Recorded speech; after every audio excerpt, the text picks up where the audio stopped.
मनप्रीत सिंह है और मैं पटियाला बेस्ड आर्टिस्ट हूँ। बेसिकली एज ए जब फार्मर के तौर पे जब आते हैं और मैं एज ए फार्मर देखता हूँ तो मुझे लगता है कि ये मैं खेती कर रहा हूँ, फार्मिंग कर रहा हूँ और जितना भी मेरा वर्क है उसी प्रोसेस से होके गुजरता है। जिस तरीके से फार्मिंग होती है और उसी तरीके से उसी काइंड ऑफ एक्टिविटीज़ से मेरा काम बनता है। जैसे एक बीज बोने तक का, जैसे हम फार्मिंग करते हैं तो एक बीज लगाते हैं तो वो बीज को हम उसकी सेवा करते हैं, वो तो फिर धीरे धीरे क्या होता है कि वो बीज बनना शुरू होता है। बीज के बाद वो अंकुरित होता है और फिर पूरा पौधा बनता है, तो फिर उसमें फल फ्रूट या सब्जियां लगती हैं। तो उसी तरीके से मैं काम करता हूँ, तो मुझे फिर छोड़ना पड़ता है नेचर के ऊपर और उस तरीके से, और उसी तरीके से ये काम बन के आता है। मुझे एक जैसा ही लगता है, मुझे वो अलग नहीं लगता। अगर वो अलग होता तो फिर शायद मुझे कुछ सोचना पड़ता कि रिश्ता क्या है। मुझे वो ऐसे लगता है कि जैसे वो मैं और वो, उसमें कोई फ़र्क नहीं है, ना फार्मिंग में ना आर्ट में। असल में ना जब वर्कशॉप लगी थी चंडीगढ़ में ना, वर्कशॉप लगी थी उसमें खेती खाना और हम, उसमें काफ़ी कुछ चीज़ें आई तो पता लगा कि भी जैसे डीडीटी का इस्तेमाल से जैसे गिद्ध के ऊपर असर पड़ा, एकदम से ख़त्म हो गई थी, है ना। तो मुझे एक महसूस हुआ कि जिस तरीके से एनवायरनमेंट चेंज हो रहा है उसमें एनवायरनमेंट के सारी चीज़ें आती है, कार्बन पोल्यूशन भी है उसमें, पेस्टिसाइड्स भी हैं उसमें, सारा कुछ है। तो जब वो जिस तरीके से चेंज हो रहा है उसका नेचर के ऊपर, और हम भी एक एनिमल के तौर पे ही आते हैं, जैसे हम ह्यूमन बीइंग हैं, तो उस सारी चीज़ों के ऊपर असर पड़ रहा है। जिस 5 तत्वों से हम बने हैं उन्हीं 5 तत्वों को हम जिस तरीके से स्पॉइल करके, जिस तरीके से हम उसे गंदा कर रहे हैं और उसी से हम डिस्ट्रॉय हो रहे हैं। तो उसके इर्द गिर्द उसी के इंस्पिरेशन की बात है कि जिस तरीके से एनिमल्स के ऊपर इफ़ेक्ट पड़ा, फिर धीरे धीरे जब हम इस काम के बीच एंटर करते हैं, इसमें वो सिर्फ वो एनिमल्स ही नहीं हैं, उसमें पेड़ पौधे भी हैं, उसमें रिवर्स भी हैं, उसमें सी भी हैं, जो उसमें मोस्ट पोल्यूटेड जो हैं। जब मैं इंडेलिबल ब्लैक मार्क कर रहा था, फिल्म जो 4 चल रही है, तो मैंने रिवर्स के नाम ढूंढने शुरू किए। 350 तक तो मैं रिवर्स वो थी जो बहुत ज़्यादा पोल्यूटेड हैं। तो इसमें वो सारा कुछ है, एक्सटेंशन की बात करता है कि किस तरीके से हमारे जो नेचुरल सिस्टम है उसकी एक्सटेंशन की बात हो जाती है इस काम के ज़रिए। वो जाहिर सी बात है। जैसे इसके प्रोसेस की बात करते हैं, पहले मैंने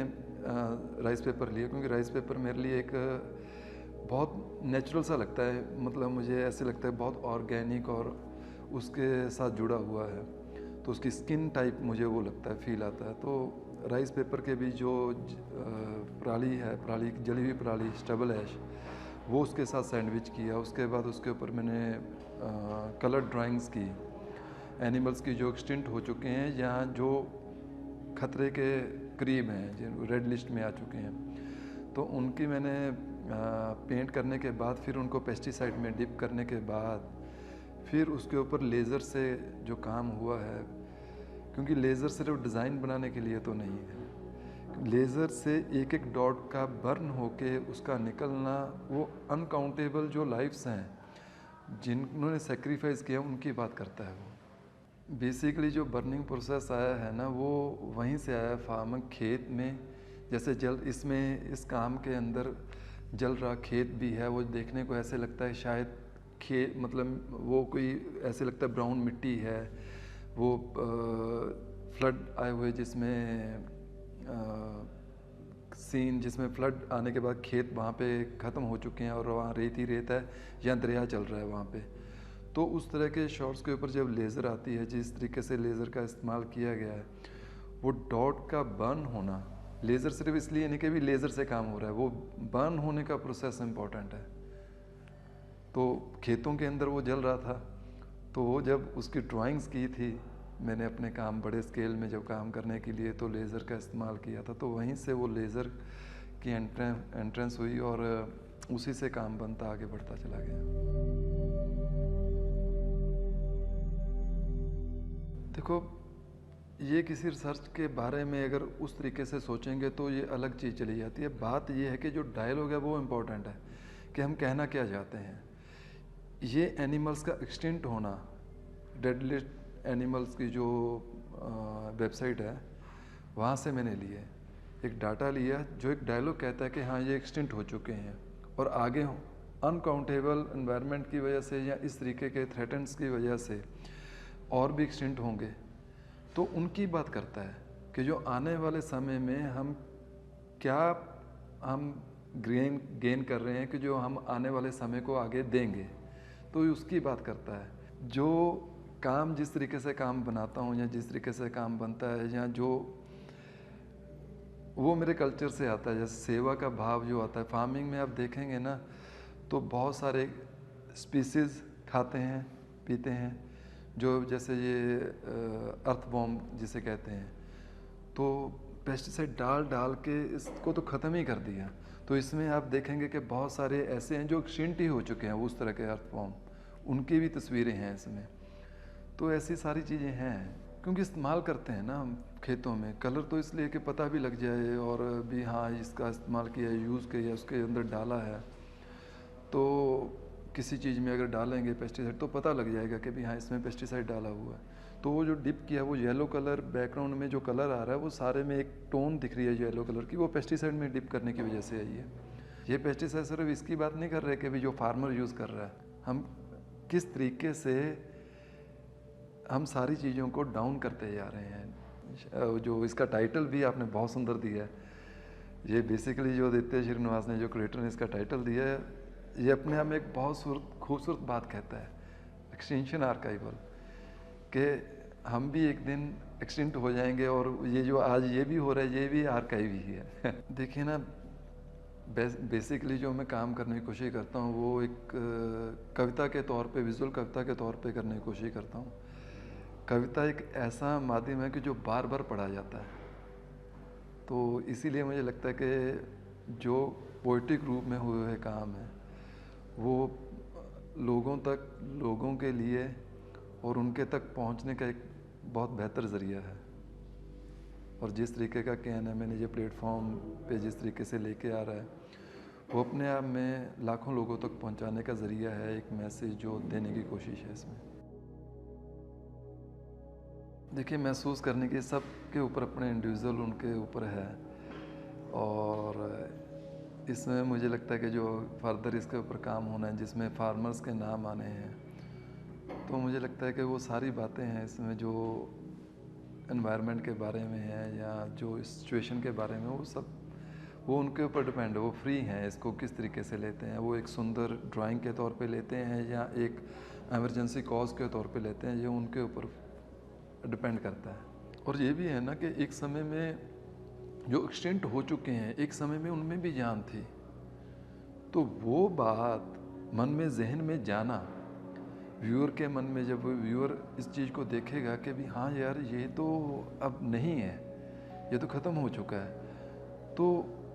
शायद उसके मन में ये बात जागे कि भी ये रियलिटी सबके साथ होनी है। शायद मन में कुछ बदलाव आए कि हमने छोटे छोटे चेंजेस करने शुरू करें और लाइफ में इस काम को देखने के बाद। और अगर ये काम थोड़ा सा भी किसी के मन में चेंज लाता है तो मुझे लगता है ये कविता की अपनी एक सफलता की कहानी है। मुझे लगता है कि भी वो जब आएंगे, काम देखेंगे और जिस तरीके से वो रिसीव करेंगे और इस चीज़ को अपने साथ कैरी करें, वो सबसे इम्पोर्टेंट है कि अपने साथ लेके जाएं और जो जिस भाव से और जिस तरीके से ये काम हुआ है, इस काम के प्रोसेस को समझें और फिर इसके अंदर जो आपने वो महसूस किया है और जिनकी लाइफ ख़त्म हो चुकी है उनके बारे में सोचें, फिर अपनी लाइफ के बारे में सोचें और अपनी रियलिटी के बारे में सोचें। रियलिटी, क्योंकि मरना ही रियलिटी है, जन्म तो हो चुका है, वो सच तो हो चुका है, एक सच और बाकी है जो हमने मरना है। उससे पहले शायद हम कुछ कर सकें, मैं एज एन आर्टिस्ट और आप एज एन व्यूअर, कुछ एनवायरनमेंट के अंदर, कुछ नेचर के अंदर अपना रोल अदा कर सकें। तो ये जैसे मैं अपने कामों में और ऐसी जगहों पे जाता हूँ जहाँ पे फ्लड आया है कहीं पे, जैसे अभी भी पीछे फ्लड आए थे और अब भी फ्लड आए थे, 23 में भी फ्लड आए थे। 23 में तो हमारे आसपास के सारे गांव डूब गए थे, खेत और मैं जब एंटर करता हूँ, मैंने कभी भी नहीं जाता कि मैं वहाँ से कुछ लेने जा रहा हूँ। मैं सेवा के तौर पे एंटर करता हूँ और मुझे वहाँ पे सेवा के तौर पे जब जाता हूँ तो मैं वहीं पे उन्हीं का होके उन्हीं की वजह से मैं काम कर पाता हूँ और वहीं से वो सेवा भाव से मेरे कल्चर से as a farmer, as a artist मुझे वहीं से इंस्पिरेशन मिलती है और वहीं से लेके फिर जिस तरीके से काम बनना शुरू होता है, क्योंकि बहुत सारी चीज़ें वहीं से दिखना शुरू हो जाती हैं जहाँ पे हम जाते हैं, क्योंकि एक्चुअल का पार्ट होने की वजह से ही मैं इस तरह से काम कर पा रहा हूँ। क्योंकि अगर मैं उसका हिस्सा ही नहीं रहूँगा तो मुझे लगता है कि मैं काम नहीं कर पाऊँगा उस तरीके से। और जितनी बार भी मैं गया हूँ वहाँ पे स्टे किया है और वहाँ पे कई महीनों गुजारे हैं, जैसे चाहे फार्मर प्रोटेस्ट हो, चाहे वो फ्लड में हो, तो लगातार वहीं पे बीतता समय जहाँ पे कोई ना कोई इस तरह से घटनाएं घटती हैं। मैं KNMA का, आदित्य श्रीनिवास मोपी देवी का और पूरी टीम का शुक्रिया अदा करता हूँ जिन्होंने ये मौका दिया और इस काम को इंडिया आर्ट फेयर में लेके जा रहे हैं, इंडिया आर्ट फेयर में लेके जा रहे हैं और इंडिया आर्ट फेयर का भी। सबका धन्यवाद। सत श्री अकाल।